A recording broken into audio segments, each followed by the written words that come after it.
Assalamu alaikum dear students. We are learning about the heat capacity, its unit, dimension and examples. What is heat capacity? So, it is the amount of heat required to change the heat content of 1 mole of material by exactly 1 degree Celsius. Yeah, heat capacity is a term in physics that describes how much heat is added to a substance to raise its temperature by 1 degree Celsius. यहाँ जरूरी नहीं है कि 1 degree Celsius ही आपने उसको temperature provide करना है। अक्सर स्टूडेंट्स इस बात पर कंफ्यूज हो जाते हैं। इसकी एग्जाम्पल हम समझते हैं। सो डियर स्टूडेंट्स, हमने फर्ज करें एक पोट लिया, ठीक है, इस तरह से, और इसके अंदर हमने एक पोट ये लिया और दूसरा पोट हमने एक और ले लिया। इसके अंदर भी हमने लिक्विड फिल किया, इसके अंदर भी हमने लिक्विड फिल किया। अच्छा जी, इसके अंदर हमने जो लिक्विड फिल किया है वो ले लेते हैं हम H2O है, वाटर है, और इसके अंदर कोई भी आपके पास ऑयल है, ठीक है। इसके अंदर क्या है आपके पास? ऑयल है, कोई सा भी ऑयल हो सकता है वो। आपने इन दोनों पोर्ट्स को जो टेम्परेचर प्रोवाइड किया, हम ले लेते हैं कि वो टेम्परेचर कितना प्रोवाइड किया आपने। यहाँ पर जो टेम्परेचर प्रोवाइड किया, let suppose T is equal to 10 degree Celsius, ठीक है। और इसी तरह से यहाँ पर भी आपने कितना टेम्परेचर प्रोवाइड किया, T is equal to 10 degree Celsius. अच्छा, आपने क्या किया कि 10 सेकेंड्स का टाइम नोट कर लिया, यहाँ पर भी और यहाँ पर भी। फिर आपने एक चीज नोट की कि इस वाटर को 10 डिग्री सेल्सियस 10 सेकेंड्स तक देने में जो हीट इंक्रीज हो रही है इसके अंदर, वो हो रही है 10 जूल, ठीक है। और इसको जो हो रही है वो हमने चेक की तो वो कितनी हो रही थी, 100 जूल हो रही थी। अब डियर स्टूडेंट्स, इसमें कितना फर्क है 10 जूल या 100 जूल? असल में क्या है कि जो वाटर की हीट कैपेसिटी है वो बहुत ज्यादा होती है, और इसीलिए जहां पर पानी होता है वहां ठंडक होती है। जैसे कि लैंड एरियाज होते हैं जो कोस्टल एरिया से ठंडे होते हैं, वो इसलिए होते हैं क्योंकि heat capacities much much greater than land areas और डस्ट एंड सॉइल। सो आपने इसके अंदर एक चीज नोट की कि 10 सेकेंड दोनों को हमने इक्वल टेम्परेचर प्रोवाइड किया, लेकिन हीट ऑयल के अंदर ज्यादा है, वाटर के अंदर कम है। इसका मतलब ये है कि ऑयल के मॉलिक्यूल्स में हीट एब्जॉर्ब करने की सलाहियत ज्यादा है बानिस्बत वाटर के। This is known as heat capacity. मतलब how much ability to absorb heat by given temperature is known as heat capacity of any element of any substance. So heat capacity is denoted by C and its formula is Q by delta T, ठीक है। Q by delta T इसका formula है। अगर इसकी unit की बात करते हैं तो Q हमारे पास हीट है, इसका unit J means joule, temperature means kelvin. So joule per kelvin is the unit of heat capacity. Understand? इसको आप इस तरह से भी लिख सकते हैं जैसे मैंने यहाँ पर लिखा है। आइए इसकी डायमेंशन की बात कर लेते हैं कि how we can determine its dimension by using formula and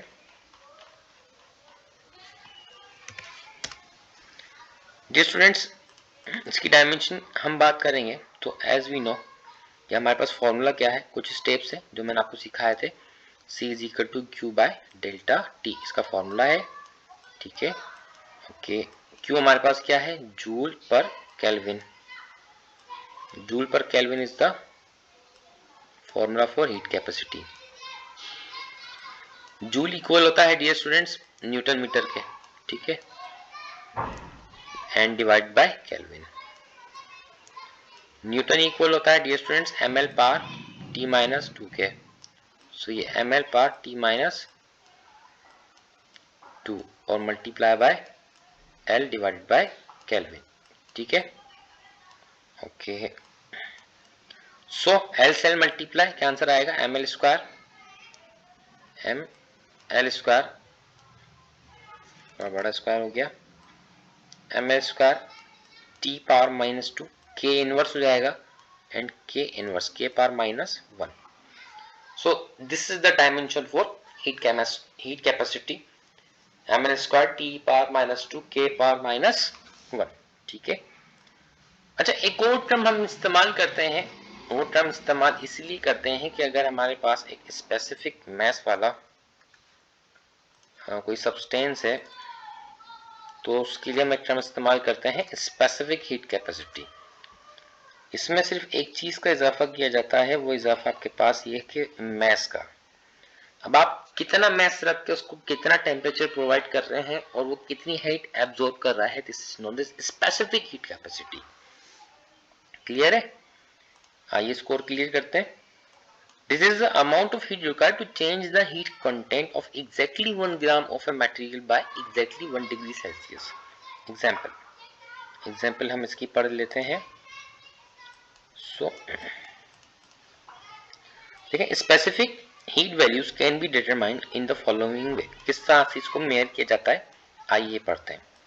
when two materials each initially at a different temperature. फर्ज करें दो मटेरियल्स हैं आपके पास, एक हीट और एक वाटर और एक ऑयल. दोनों डिफरेंट टेम्परेचर्स के ऊपर हैं, एक 10 पर एक 15 पर. या आपके पास दो रॉड्स हैं, एक एल्यूमिनियम की है और एक सिल्वर की है. एक का टेम्परेचर आपके पास 15 डिग्री सेल्सियस है और दूसरे का टेम्परेचर आपके पास 10 डिग्री सेल्सियस है. आपने क्या किया कि उन दोनों को एक साथ कांटेक्ट में रख दिया, are place in contact with one another. फिर हमने लास्ट टाइम ये डिस्कस किया था कि heat always flows from the warm material into the colder material until both the materials attain the same temperature. ये हीट ट्रांसफर होती रहती है वार्म से कूलर में जब तक दोनों मटेरियल सेम टेम्परेचर पर ना आ जाए. From the law of conservation of energy, the heat gain by the initially colder material must equal the heat lost by the initially warm material. मतलब दोनों का सेम टेम्परेचर पर आना लाजमी है. So we know that when heat is energy is absorbed by substance its temperature increases. लाजमी सी बात है, जब आप क्या करेंगे, किसी भी मैस को या किसी भी ऑब्जेक्ट को हीट प्रोवाइड करेंगे तो उसका जो टेम्परेचर होगा वो इंक्रीज होगा. If the same quantity of heat is given equal masses of different substances, it is observed that the rise in temperature for each substance is different. क्या बोल रहा है कि if the same quantity of heat is given to equal masses of different substances. देखें, मैं आपको एक बात समझाऊं. यहाँ पर हमने क्या किया, ये कहना क्या चाह रहा है, ये कहना चाह आपके पास एक रॉड है, ठीक है, और ये आपके पास किसकी है, सिल्वर की. SI यहाँ लिख लेते हैं, सिल्वर. और ये आपके पास एक रॉड है और ये रॉड किसकी है डियर स्टूडेंट्स, एल्यूमिनियम की. एल्यूमिनियम का सैंपल हम यहाँ लिख लेते हैं, ठीक है. आपने क्या किया कि इसको हीट दी. इसमें फर्ज करें डिफरेंट अमाउंट ऑफ हीट था, तो आपने इसको हीट दिया. हीट कितना दिया, 100 जूल हीट इसको दी. ओके. और इसको भी आपने कितनी हीट दी, 100 जूल हीट दी. इसके पास भी अब कितनी हीट है, 100 जूल ऑफ हीट है. हमने देखा कि 100 जूल हीट देने से सिल्वर का जो टेम्परेचर राइज हुआ वो 15 डिग्री सेल्सियस हुआ, ठीक है. और एल्यूमिनियम का जो टेम्परेचर राइज हुआ वो 20 डिग्री सेल्सियस हो गया. This is known as specific heat capacity. मतलब किस मटेरियल में कितना टेम्परेचर राइज हो सकता है, this is known as specific heat capacity.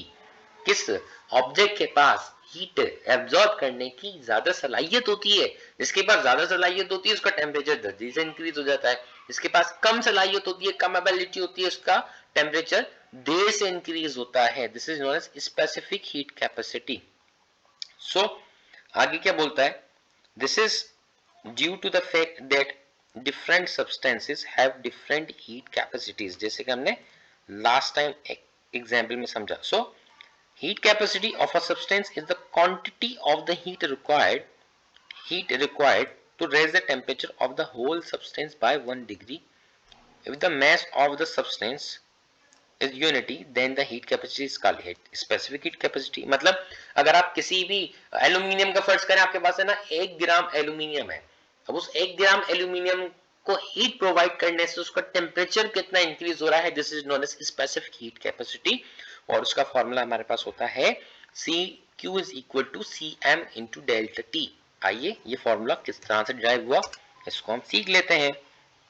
Dear students, हमने कहा था कि आपके पास जो सी होता है वो स्पेसिफिक हीट को डिफाइन मींस के सैंपल होता है इसका, इस हीट कैपेसिटी का, लेकिन जो स्पेसिफिक हीट कैपेसिटी है उसका हमारे पास जो सैंपल होता है वो स्मॉल सी होता है, and small c is equal to Q by m delta T. This is the formula for specific heat capacity. ठीक है, मतलब मैं एम क्या है यहाँ पे 1 ग्राम ऑफ मैस। अच्छा जी, इसका अगर हमने देखना है यूनिट, तो यूनिट बड़ा आसान है, जूल पर मैस का यूनिट किलोग्राम, जूल पर किलोग्राम पर केल्विन। ठीक है, तो ये इसका फॉर्मूला हमारे पास आ गया कुछ इस तरह से। और इसकी अगर हमने डायमेंशन देखनी है, डायमेंशन हम क्या करेंगे, अब इसकी डायमेंशन देखें, जूल न्यूटन मीटर हमने लास्ट टाइम डिराइव किया था। अब यहाँ पे हमारे पास क्या आएगा, जो m होगा M L square T power -2 था डिवाइडेड बाय m और केल्विन। ठीक है, m से m कैंसिल, हमारे पास डायमेंशन बचेगी वो m पावर 0, मतलब कुछ भी m, अब यहाँ पे m नहीं है, एल स्क्वायर टी पावर -2 और k power -1 is the dimension for heat capacity. So heat capacity समझ में आया, स्पेसिफिक हीट कैपेसिटी समझ में आया, तो what is mean by specific heat capacity. अच्छा जी, अब आगे हम इसको डिस्कस करते हैं।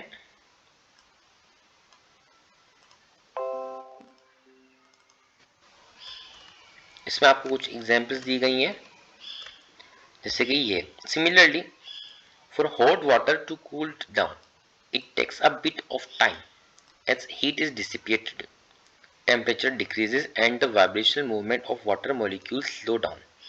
The heat that is given off counteracts the cooling effect of the loss of heat from the liquid water. ठीक है, अच्छा डियर स्टूडेंट्स, अब इसमें फ्रिक्वेंटली आस्क्ड क्वेश्चंस हैं और ये भी आपने पढ़ने हैं अच्छे से, और ये बहुत इजी भी हैं, और इसके अंदर मजीद वो कॉन्सेप्ट्स हैं जो हमने आज डिस्कस किए हैं वो आपकी क्लियर हो सकते हैं। जैसे कि why the specific heat of water higher than metal?